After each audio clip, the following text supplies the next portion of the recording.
Is up early, bringing you more news stories.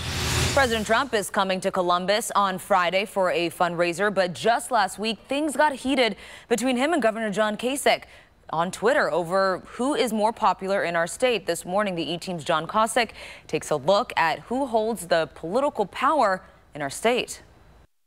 For an outgoing two-term Republican governor who just 2 years ago won the state in a presidential primary, a final GOP state fundraiser is kind of like a victory lap.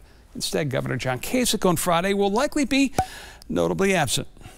When John Kasich won the governor's seat in 2010, he went into office with a go big or go home attitude. Put on the seatbelt. Cutting funds in local government and taking on the state's labor unions brought on an immediate and powerful pushback.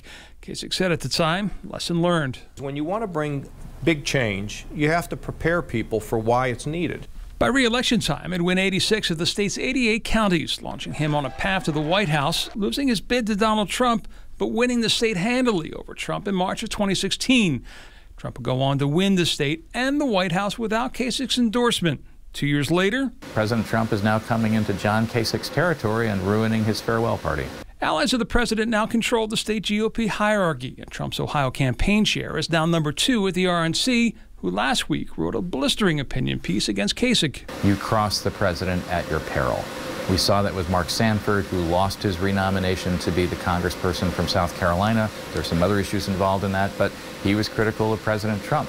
Those that criticized the president had become the outcasts of the party. Kasich, who is weighing his political options regarding another run for the White House, said he will be skipping the Trump fundraiser on Friday to spend more time with the second of his twin daughters, who is now heading off to college. For the E-Team, I'm John Kasich.